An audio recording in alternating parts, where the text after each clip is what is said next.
Core commander house को आग लगाने वाला सबसे पहला शख्स गिरफ्तार हो गया कि जिसने सबसे पहले कोर कमांडर हाउस को आग लगाई थी। वो शख्स कौन है और उसका इमरान खान साहब से क्या ताल्लुक है और वो मुसलसल राब्ते में था खान साहब के साथ। तो दूसरी तरफ जनरल बाजवा और जनरल फैज को एनआरओ दे दिया गया। इनका इख्तिसाब नहीं होगा। मुजम्मल सहरवर्दी ने बड़े इंकशाफात कर दिए, बड़े तहलका खेज इंकशाफात कर दिए। और तीसरी डेवलपमेंट ये है कि आपको बताएं कि साकिब निसार जो साबिक चीफ जस्टिस रह चुके हैं, साकिब निसार ने 3,98,000 रिकॉर्ड जलाया। 3,98,000 सुप्रीम कोर्ट की दरख्वास्तों को जला दिया, उस दरख्वास्तों को ज़ाया कर दिया, कूड़े के डब्बे में डाल दिया। ये सारा क्या माजरा है। लेकिन सबसे पहले आपको ये बताएं कि फौज ने ये तय किया है बकौल मुजम्मल सहरवर्दी के फौज ने ये तय किया है कि जनरल बाजवा और जनरल फैज का इख्तिसाब नहीं होगा, किसी सूरत नहीं होगा, क्योंकि इससे फौज की साख मुतासिर होती है, इससे फौज के कैलिबर को फर्क पड़ता है। अब कहा यह भी जा रहा है कि जनरल फैज का जो भाई है वो रियल एस्टेट माफिया है। इसके सबूत भी सामने आ गए हैं और फौज ने इनकार कर दिया है कि किसी भी सूरत फौज और अदलिया के खिलाफ कार्रवाई नहीं होगी। और साकिब निसार साहब ने जो किया वो भी आपको बताते हैं, लेकिन उससे पहले आपको ये बताएं कि जनरल बाजवा और जनरल फैज को एनआरओ दे दिया गया है और इनके गिर्द घेरा तंग किया जा रहा था। शायद वो इस तरह से चक्कर लगवा के और सबको दिखा के बस वही कुछ है, उसके अलावा ज्यादा इसमें कोई हाथ डालने के लिए तैयार नहीं है। और इनकार कर दिया गया है कि हम इन दो अदारों के खिलाफ कार्रवाई किसी सूरत नहीं कर सकते, क्योंकि जनरल फैज के हवाले से तो सबको पता है कि जनरल फैज ने किस तरह से इमरान खान साहब का साथ दिया, किस तरह से 9 मई के वाकयात में इन्वॉल्व थे नहीं थे। ये तो बात की बात है। अगर वो हुकूमत बनाने से इमरान खान साहब के साथ थे तो शायद इन मामलात में भी कहीं ना कहीं ताने बाने जुड़ते हों। अलबत्ता ये बड़े लोगों की बातें हैं। तो फौज ने ये तय कर लिया है कि इससे साख मुतासिर होती है, इससे कैलिबर गिरता है, फौज इसका इख्तिसाब नहीं करेगी। और इन दोनों को एनआरओ दे दिया गया है, इनको खुडे लाइन लगा दिया गया, यानी इजी होके बता दिया गया है। अलबत्ता कुछ लिमिट्स लगा दी गई हैं, शायद मीडिया को दिखाने के लिए या और चीज़ों को देखने के लिए, लोगों को समझाने के लिए, लोगों की चुप करवाने के लिए कि इनको नज़रबंद कर दिया गया या हाउस अरेस्ट कर दिया गया, इस तरह की बातें होती है। तो दूसरी तरफ साकिब निसार साहब जब चीफ जस्टिस थे तो वो हमको डैम वाले बाबा जी कहते हैं, नून लीग वाले, और सोशल मीडिया पे बड़ी कंपेन चलती है कि डैम वाले बाबा हैं वो, और उन्होंने डैम के नाम से कुछ फंड्स इकट्ठे किए थे। अभी तक डैम बना नहीं, ना जाने कहाँ है। वो कहते हैं कि वो सुप्रीम कोर्ट के बैंक अकाउंट में है, वो हुकूमत के पास है, वो इस तरह से तहवील में है, मैंने उसमें से 1 रुपया भी नहीं लिया। वो इस तरह की चीज़ें क्लेम करते हैं साकिब निसार साहब। तो साकिब निसार साहब ने अपने जब वो चीफ जस्टिस थे तो अपनी जजी के दौर में उन्होंने 3,98,000 दरख्वास्तों को जलाया। 3,98,000 दरख्वास्तों को उन्होंने खुडे लाइन लगा दिया, कूड़े में डाल दिया, जला दिया, राख कर दिया, उड़ा के रख दी।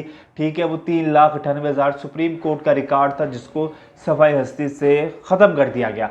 ये मुजम्मल सहरवर्दी ने अपने एक व्लॉग में इंकशाफ किया है। ये दोनों चीज़ें उन्होंने बताई हैं कि जनरल बाजवा, जनरल फैज को एनआरओ दे दिया गया और दूसरी तरफ साकिब निसार साहब, इन्होंने 3,98,000 रिकॉर्ड जला के रख दिया। और फौज ने इनकार कर दिया है कि इन दोनों के खिलाफ, अदलिया और फौज के खिलाफ, किसी सूरत कार्रवाई नहीं होगी और इनकी तरफ देखने का सोचो भी ना। क्योंकि अगर चीफ जस्टिस काजी फायज जीसा साकिब निसार की इस बात के ऊपर या इस हरकत के ऊपर वो कोई दरख्वास्त दायर करते हैं या कोई केस करते हैं तो इससे भी सुप्रीम कोर्ट की साख मुतासिर होगी, ये भी बात की जा सकती है। बाद में फिर बहुत सी बातें निकल आती है। इसलिए कोई भी बेटी भाई अपने बेटी भाई को कुछ भी करने से पहले 100 बार सोचता है।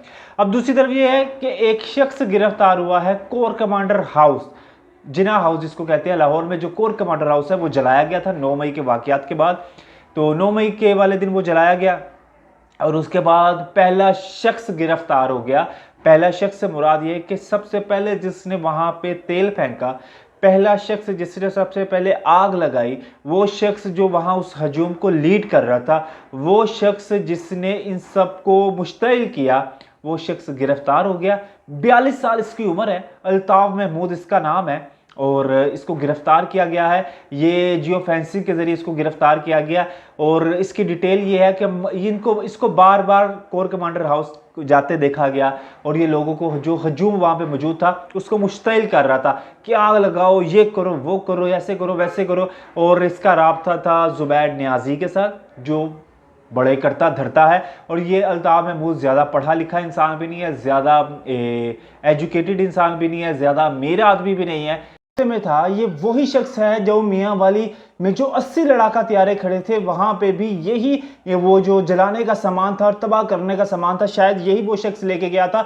और यहाँ पे भी तेल या पेट्रोल जो भी चीज थी, ये वही शख्स लेके आया था। और इसी शख्स ने सबसे पहले आग लगाई, इसी शख्स ने सबसे पहले पेट्रोल फेंका, और यही शख्स उस हजूम को ये गुस्सा दिला रहा था, मुश्तइल कर रहा था, इश्तियाल दिलवा रहा था कि आग लगाओ, ये इसी काबिल है, इस तरह की बातें कर रहा था, साथ नारेबाजी कर रहा था। और जुबैर नियाजी के साथ मुसलसल राब्ते में था, इमरान खान साहब के साथ मुसलसल राब्ते में था।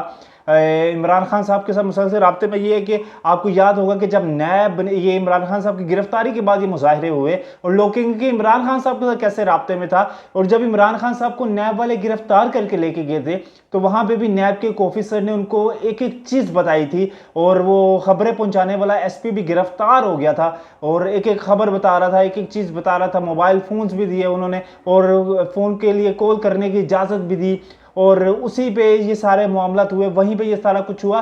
तो खान साहब तक एक एक बात, एक एक चीज ऐसे पहुंच रही थी जैसे पहुंचने का हक है। और इस शख्स को गिरफ्तार कर लिया गया, और इस शख्स से अब पूछगिछ जारी है। और ये शख्स जब बहुत से इंकशाफात करेगा, बहुत सी बातें करेगा, तो फिर इमरान खान साहब के लिए बचने के लिए इसमें भी बहुत कम चांसेस हैं। और खान साहब वो जो बड़ी बड़ी बातें करते थे, अभी भी यही कह रहे हैं 8 फरवरी को इलेक्शन पे बल्ले पे मोहर लगाओ और इमरान खान को जीत के दिलाओ। तो भाई अगर आपके टाइम ये सारा सीन पार्ट हो सकता था, तो अब भी हो सकता है। अगर आपको बगैर मकबूलियत के, बगैर वोट के जितवाया जा सकता था, तो अब भी जितवाया जा सकता है।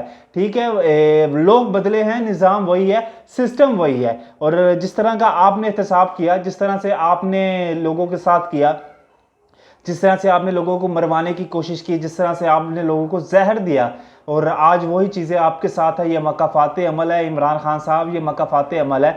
और अगर आप इस मकाफात अमल को नहीं समझ पा रहे हो, अगर आप भी तौबा नहीं कर रहे, तो आपके लिए तो फिर न जाने क्या होगा और आपको किस तरह से समझ आएगी। क्योंकि अभी भी आपकी तरफ से आप बात अंदर कुछ करते हैं, पैरी पड़ जाते हैं, और बाहर आके आपके वकील और आपके जो लीडरशिप है, मेन लीडरशिप है, सीनियर लीडरशिप है, वो आगे बाहर बड़ी बड़ी बातें करते हैं, बड़ी बड़ी वो तड़िए लगाते हैं, अंदर से जीरो हैं, तड़िए लगाते हैं। वो शेर अफजल मुरव्वत क्या हुआ, फेंटा उसको पड़ा। ठीक है, इसी तरह से शहबाज गिल जो इनकलाब भी करता था, फवाद चौधरी जो ये कहता था, भरे मजमे में खड़े होके कहता था, गाड़ी की छत पे खड़ा होके, कि हम लेके रहेंगे आज़ादी, तेरा बाप भी देगा आज़ादी। तो जब आज़ादी की बारी आई तो इनके आंसू निकल आए। जब आज़ादी की बारी आई तो ये एक काशिफ अब्बासी के टॉक शो में बैठ के रो पड़े। जब आज़ादी की बारी आई तो इनकी अहलिया की आंखों में भी आंसू आ गए। जब आज़ादी की बारी आई तो ये लोग कहते हैं कि देखिए जी हम पे जुल्म हो रहा है। अगर आज़ादियाँ लेनी है ना, पता नहीं आप लोगों ने कौन सी आज़ादियाँ लेनी है, अगर आज़ादियाँ लेनी है ना, तो दिल गुर्दा बड़ा करें और आगे होके अब फेस करें। और फवाद चौधरी साहब का सॉफ्टवेयर अपडेट हो रहा है, इमरान खान साहब का अपडेटिंग पे है। इंशाल्लाह आपसे बहुत जल्द मुलाकात होगी, तब तक के लिए अब हम इजाज़त दें। अल्लाह ने